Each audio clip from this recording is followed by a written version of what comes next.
بدلیں زندگی۔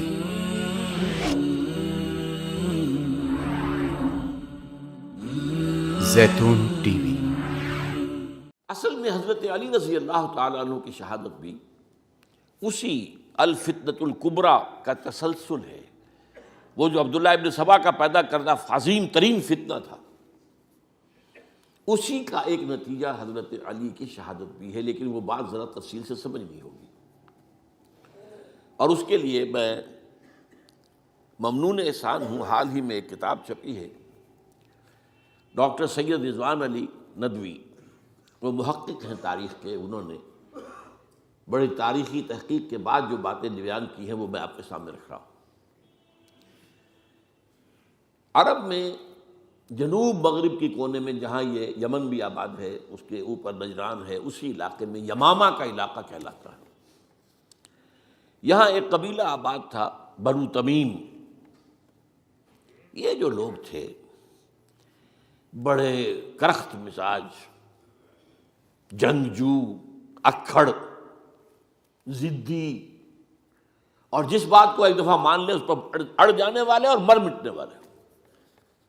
یہیں سے فتنہ پہلا اٹھا تھا، سب سے بڑا جو نئے جھوٹے نبی کھڑے ہوئے تھے ان میں سب سے بڑا تو مسیلمہ کذاب تھا، یہی تو علاقہ تھا۔ اور اس کے خلاف اس فتنے کی سرکوبی میں کتنے صحابہ، 1200 صحابہ ایک جنگ کے اندر شہید ہوئے، جن میں 500 جو ہیں وہ حفاظ تھے رضی اللہ تعالیٰ عنہ اجمعین۔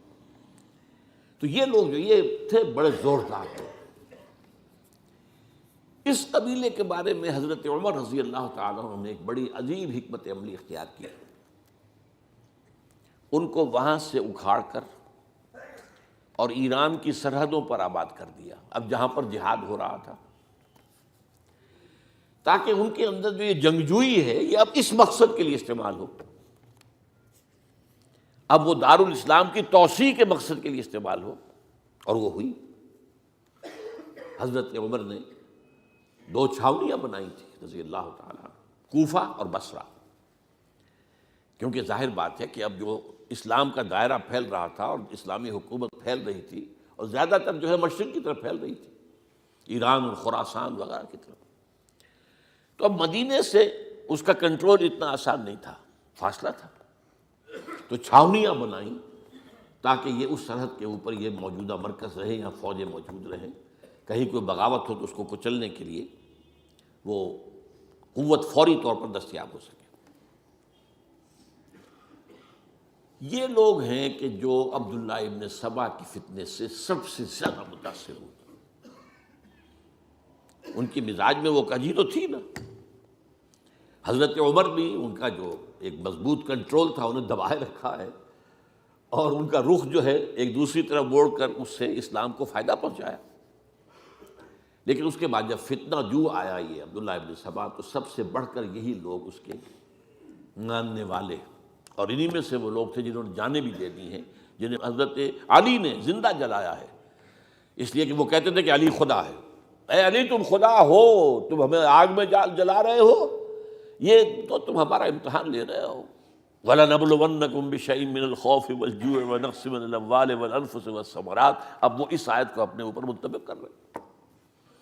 تو یہ جو کرخت لوگ تھے، انہوں نے در حقیقت جو ہے عبداللہ ابن سبا کے کردار میں سب سے بڑا رول پلے کیا، اور انہی کے ہاتھوں حضرت عثمان شہید ہوئے رضی اللہ تعالیٰ۔ اور اس کے بعد انہوں نے حضرت علی رضی اللہ تعالیٰ عنہ کو اپنے گھیرے میں لے لیا، کیونکہ انہی کی کثیر تعداد موجود تھی مدینے میں جب حضرت عثمان شہید ہوئے۔ اس کے بعد اب ظاہر بات ہے کہ کوئی نہ کوئی تو خلیفہ ہونا چاہیے تھا۔ حضرت طلحہ سے کہا گیا، انہوں نے معذرت کر لی، حضرت زبیر سے کہا گیا، انہوں نے معذرت کر لی۔ اب ظاہر بات ہے کہ حضرت علی آخر امت کو چھوڑا تو نہیں جا سکتا تھا بغیر امام کے، انہوں نے قبول کر لی، اگرچہ حضرت حسن روکتے رہے کہ ابا جان یہ ان لوگوں کی بیعت جو ہے آپ قبول نہ کیجیے۔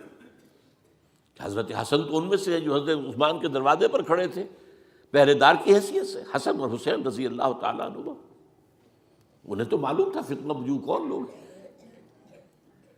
اس کے بعد حضرت علی رضی اللہ تعالیٰ عنہ نے اسی حکمت سے، جس حکمت کے تحت حضرت عمر نے یہ چھاونیاں آباد کی تھیں، دارالخلافہ بھی مدینے سے کوفہ منتقل کر دیا تاکہ پورے عالم اسلام کو کنٹرول کیا جا سکے اس مرکز کے ساتھ۔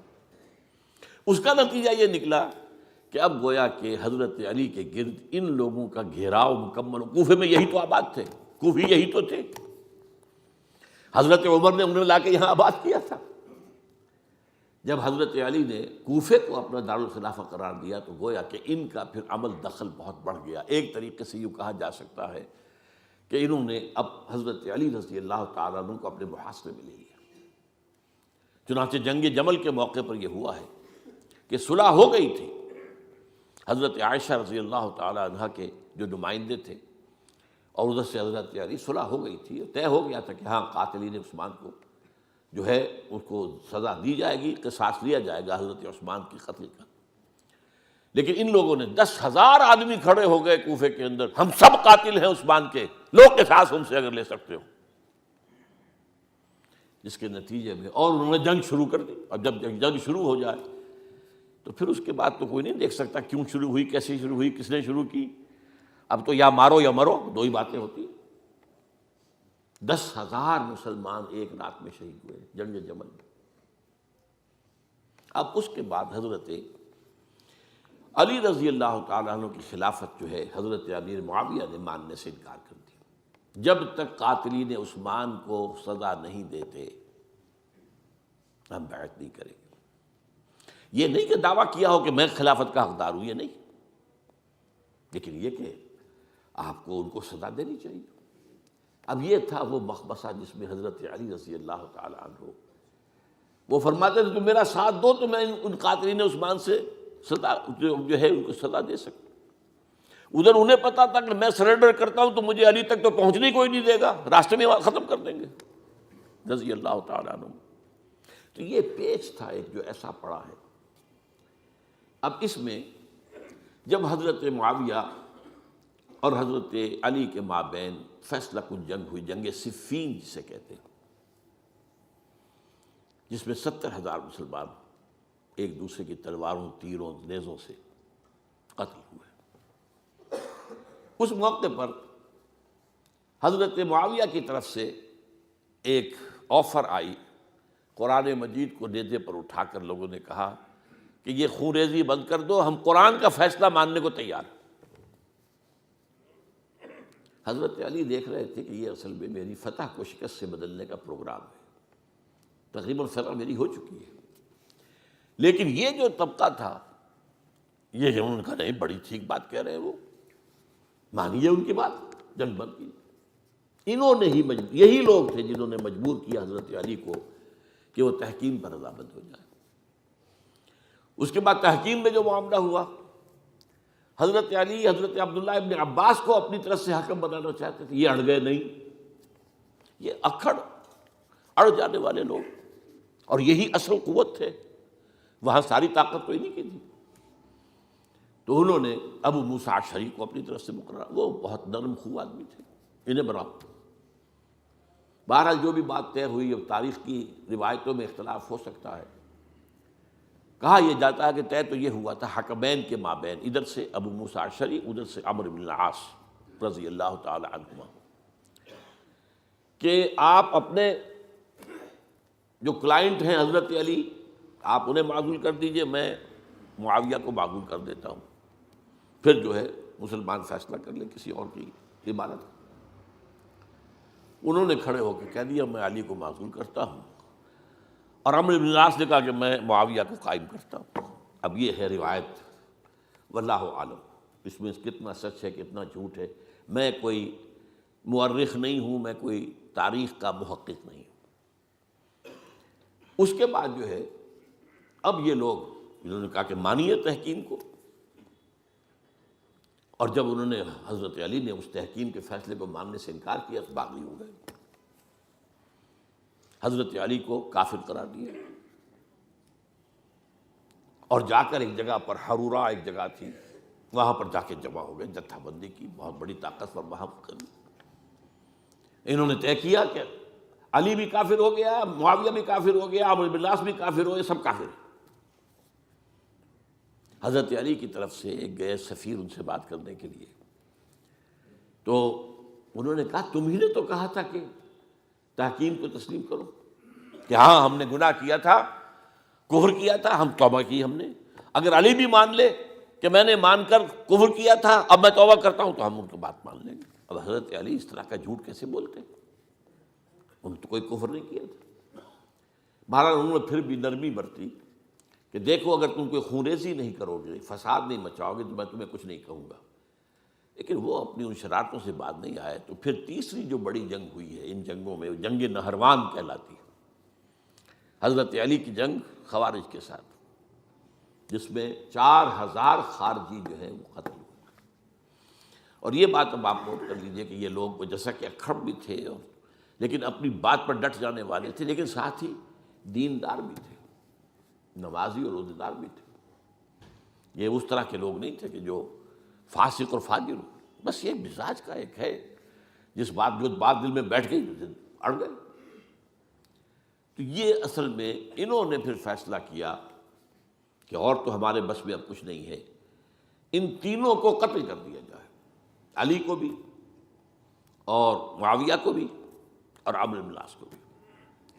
تو ایک جگہ ان کی سازش ہوئی، 3 آدمی معین ہو گئے، ایک ہی وقت کا طے فیصلہ ہو گیا، فلاں تاریخ کو فجر کے وقت تم جاؤ، وہ تم کوفے کی جامع مسجد میں، جب علی نماز جماعت کرا رہے ہوں خنجر مارو انہیں۔ اور یہ اس کا نام ابن ملجم تھا، خارجی، یہ وہی لوگ بنو تمیم کے لوگ۔ دوسرا جو تھا وہ دمشق میں حضرت معاویہ کو قتل کرنے شہید کرنے کے لیے پہنچ گیا۔ تیسرا مصر پہنچ گیا حضرت عمرو بن العاص کو۔ اب یہ بات اللہ کی طرف سے ہے، یہ تو اس کی مشیت ہے، اس کا فیصلہ ہے۔ حضرت علی پر وار کارگر ہوا، اب شہید ہو گئے۔ حضرت معاویہ پر وہ وار ذرا اوچھا پڑا، زخمی تو ہوئے لیکن آپ کی جان بچ گئی۔ عمرو بن العاص اس روز مسجد میں کسی معذوری کی وجہ سے، عذر کی وجہ سے فجر میں آ ہی نہیں سکے، لہذا حضرت علی کی شہادت ہو گئی۔ اب یہ ہے اصل پس منظر، کن لوگوں نے کیا شہید، اصل میں وہ سمجھ لینے کی بات ہے۔ یہ خوارج نے شہید کیا، لیکن خوارج کا فتنہ سبائی فتنے ہی کا آف شوٹ ہے، اسی کے ذیل میں ہے، اسی کی ایک شاخ ہے، اسی کا ایک نتیجہ ہے۔ یہ خوارج جو ہے بعد میں بھی ان کی مسلسل جو ہے وہ جنگیں رہی ہیں۔ بہرحال اس صورتحال کو یہ سمجھ لیجئے کہ یہ خلفائے ثلاثہ رضی اللہ تعالی عنہ، حضرت عمر شہید، عثمان شہید، علی شہید۔ عجیب بات ہے کہ تینوں کا نام عین سے شروع ہوتا ہے، عمر عین سے، عثمان عین سے، علی عین سے، تینوں شہید ہوئے ہیں۔ لیکن یہ کہ یہ ہے تاریخی پس منظر۔ تو خلفائے ثلاثہ، اب یہ ثلاثہ میں گن رہا ہوں، حضرت ابوبکر، حضرت عمر، حضرت عثمان، ان کے دور میں ساری توسیع ہوئی، فتوحات ہوئی۔ حضرت علی کا دور جو ہے سارا خانہ جنگی کی نظر ہو گیا۔